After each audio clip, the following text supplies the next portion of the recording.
podcast Hesa Talks. Kali ini kita bakal bahas sesuatu yang kedengarannya berat, tapi aslinya menarik banget loh kalau kita kupas dengan santai, yaitu tentang kekerabatan matrilineal dan patrilineal.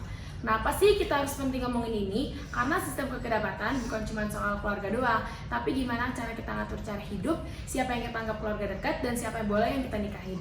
Jadi, yuk kita bahas pelan-pelan sambil ngobrol santai. Sebelumnya, perkenalkan nama saya Prithia Cahaya Sinaga. Nama saya Agnes Esther Teresa Panjang dari kelas 95. Nama saya Gemilang Putri dari kelas 95. Nama saya Jepin Jekonanda dari kelas 95. Nama saya Andre Farmaskoro dari kelas 95. Oke, itu semua yang bakal temenin kita ngobrol santai ya. Nah, di sini saya akan bacain pertanyaan pertama. Sebenarnya apa sih kekerabatan itu? Hubungan antara orang lewat garis keturunan atau perkawinan. Jadi kita bisa tahu siapa itu ayah, terus sepupu, terus tante, dan keluarga jauh. Terus apa sih matrilineal itu?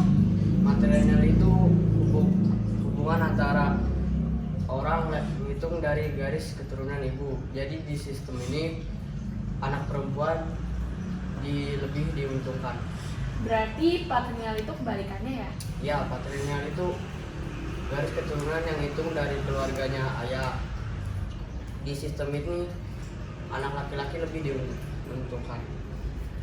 Apa dampak ke kehidupan sehari-hari? Dampaknya besar, misalnya matrilineal itu ayah pindah ke ibu, terus patrilineal itu ibu pindah ke ayah. Apa sih contoh nyata di Indonesia matrilinealnya? Contohnya Minangkabau di Sumatera Barat. Jadi di sana rumah gadang akan diwariskan ke anak perempuan, terus anak laki-laki akan pergi merantau. Kalau contoh patrilineal di Indonesia-nya apa? Masyarakat Batak adalah salah satu contoh patrilineal di Indonesia, di mana garis keturunan ayah atau marga dan warisan itu diturunkan kepada anak laki-laki. Kalau di luar negeri, siapa aja sih yang matrilinealnya? Matrilineal tidak hanya di Indonesia loh, tapi juga ada di belahan dunia lainnya seperti di Kasui, India, dan Seoul, Cina.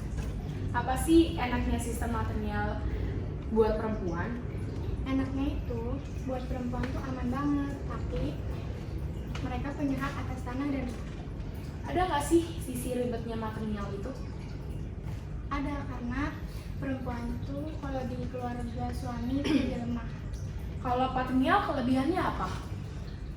bisa mengatur dan mengambil keputusan dalam keluarga. Pernah nggak ada masyarakat yang campur? Pernah. Jadi masyarakat yang campur itu misalnya dia menurut keluarganya itu dia menganut sistem matrilineal, tapi secara adatnya dipimpin dengan patrilineal. Ada yang gitu. Apa pengaruh sistem ini ke pernikahan? Pengaruhnya tuh gede karena suami itu bisa pindah ke rumah istri dan keluarga istri jadi lebih dominan, dan sebaliknya juga kalau patrilineal. Kalau misalkan anak itu lebih ke matrilinealnya ke siapa deketnya? Kalau matrilineal lebih dekat ke siapa? Yang pernah saya baca sih ya, jadi kalau misalnya anak yang matrilineal itu lebih dekat ke keluarga ibu, condong ke keluarga ibu, terutama malah lebih dekat ke paman dibandingkan ayah gitu. Kalau patrilineal anak gimana sih? Kalau patrilineal, anak laki-laki dipandang sebagai penerus dari marga, dari semua harta yang dimiliki sama warisan dari ayahnya lah gitu. Berarti kayak anak ngikutin marga ayahnya gitu? Iya, bisa. Di zaman sekarang nih, masih relevan gak sih sistem kayak gini tuh? Masih di kota-kota besar, cuman di kota-kota besar sih udah mulai berkurang ya yang kayak gitu. Karena di kota-kota besar tuh mereka lebih mandang ke norma dan hukum di daerah mereka aja. Jadi nggak yang patrilineal nggak mandang gituan, tapi emang tempat orang yang menganut tradisi matrilineal sama patrilineal ini masih ada aja. Kalau ditanya lebih adil mana sih patrilineal sama matrilineal? Itu sih balik lagi ke masyarakatnya. Cuman matrilineal itu lebih aman buat perempuan, tapi kadang posisi saya lemah. Jadi patrilineal itu lebih rapi buat pewarisan. Cuman kadang perempuan suka dirugikan. Lebih rugi. Oh, jadi perempuan lebih ke ruginya ya? Iya. Ada nggak sih cerita menarik dari sistem matrilineal? Ada contohnya kayak di Minang. Terus pokoknya laki-laki yang merantau harus ingat sama rumah gadang ibunya. Meski dia merantau, meski dia sukses di rantau, cuman apa ya, gimana ya? Dia tetap harus ingat sama rumah gadangnya. Gitu. Oke, kita lanjut nanya-nanya sekolah lanjutan kita nggak sih? Ya sih, biar seru ya. Kalau yang ini namanya siapa? Nama saya Andre Parmaskoro. Andre ya dipanggilnya. Ya. Lanjut SMA atau SMK-nya di mana sih? Di SMK Penerbangan Kuno. Itu masuknya nanti jurusan apa? Jurusan mungkin teknik mesin. Kalau sebelahnya namanya siapa? Sydney Jepon Adams. Dipanggilnya Sydney. Iya. Kalau Sydney lanjut kemana? SMK 3 Kota Tangerang.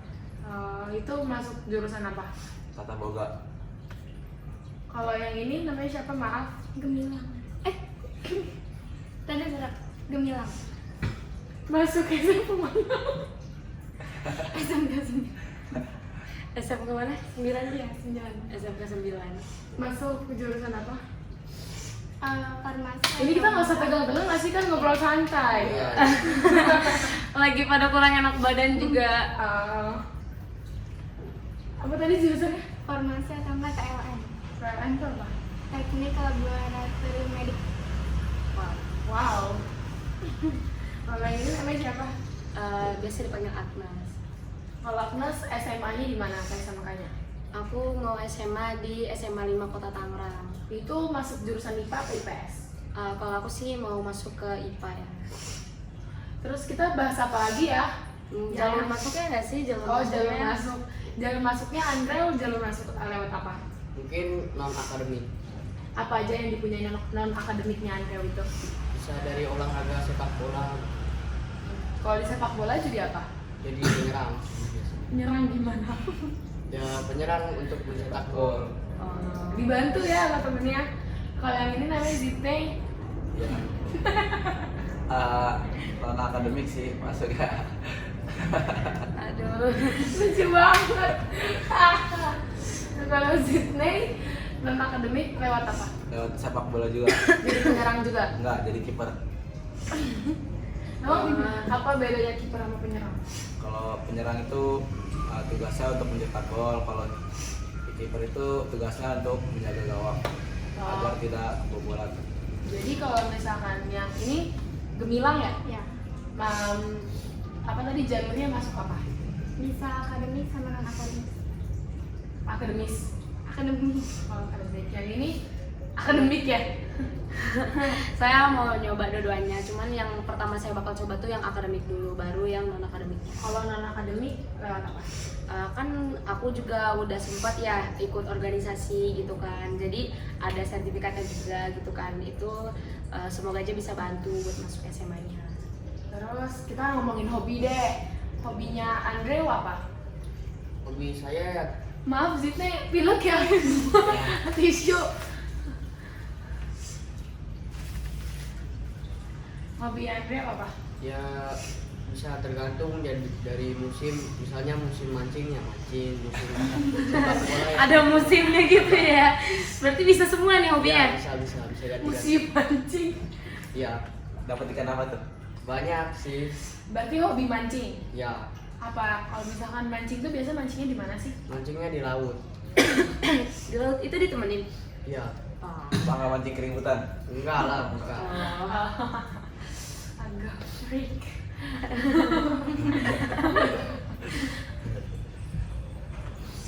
Kalau Zitne hobinya apa?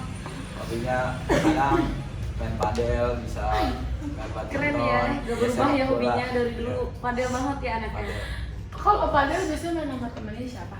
Ya sama teman-teman sekelas, kadang sama nih Andrew, Andre suka main padel sama dia. Ya lumayan lah kalau diajak doang. kadang sama Seingat saya dari ada kalau nggak berita-berita gitu mainnya sama Nagita Slavina ya. iya benar. Oh my god, keren Sama banget. Kak Kev juga. Oh, kakek. Iya. Sama Davi gitu kan main juga nggak? Oh itu sih udah jarang ya sekarang. Dia udah Tapi sombong. dulu Itu udah sombong. Udah. Beneran. Udah sukses udah sombong. Aduh. Berarti kamu belum sukses sekarang? Belum. Oh, iya berdoa lah biar sukses ya. Semoga sukses. biar bisa main lagi sama Davin dan Rama ya. Main sama siapa lagi selain mereka? Sama ada Aidan, sama Pandu, sama Kevin, sama Kak Kev tadi dia bilang. Oh, kaget tuh kayak gitu. Iya. Masuk. Mantap. Kakek. Selain padel, hobinya apa lagi? Udah sih itu aja. Tadi sama masak. Sama ikut Kota Bogor, hobi masak. Ya hobi masak juga. Masak apa aja? Banyak sih. Kok dia tahu ini pacarnya? Bukan dong. Aduh, jangan dong. Aduh. Masih sekolah ya? Sekolah. Yang belum itu boleh. kenapa tiba-tiba garuk muka? Enggak, udah ganteng. Oh, betul banget ya. Berarti selain padel masak juga. Ya, Masak apa? banyak sih. Masak telur, masak nasi goreng, masak spaghetti. Spaghetti Masak. instan. Iya. Instan. Udah sih Kalau Pak. Gemila, Hobinya masak sama main futsal. Peace, atlet. Atlet ya, keren banget. Kalau futsal jadi apa? Gak tau yang di kanan. Oh, ini Hot, kan Bukan hot. Iya, Flank. Iya, flank. oh, prank. Oh, flank. Flank itu tugasnya apa sih? Boleh dibantu? Itu jagain kiper biar nggak sendirian. Jagain. Mungkin deh kalau diserang lawan itu kipernya nggak sendirian. Oh, berarti tugasnya itu Pemain belakang. ngejagain kiper biar gak diserang sama Andre. Kan Andre penyerang kan? Iya. Gitu kan? Ya. Iya kali. Oh. Berarti kipernya misalkan di sini kiper si Zidney. Nah, di sini Gemilang. Ya. Dibilang Di sini ngejagain Andreo. Sydney biar gak kena Andreo. Iya. Harusnya kan Andrew. Kan beda cewek sama cowok mainnya. Nah, siapa? Oh, kan beda. Kan Beda. misalkan ya, misalkan. Emang nggak bisa disamain? Ih, kameramen berisik banget sih kameramen. Sekarang kita lanjut ke siapa namanya? Agnes. Ya. Agnes itu hobinya apa sih? Saya hobi Makan. saya sebenarnya tuh di mana ya, dibilang FOMO bukan FOMO, tapi ya saya ngikutin musimnya juga. Misal lagi musim challenge nyanyi gitu kan, lagu saya kayak ikutan challenge nyanyi gitu kan. Tapi kalau misal lagi pengen gambar juga gambar, kalau lagi males dua-duanya baca juga bisa baca. Kayaknya kita terlalu tegang ya ini. Iya. Dibawa sampai aja. Apalagi yang kita bahas ya? Waktunya masih lama nggak ya? Waktu masih lama nggak sih? Mungkin karena durasinya juga kali ya. Oke. Kita akhiri ya teman-teman.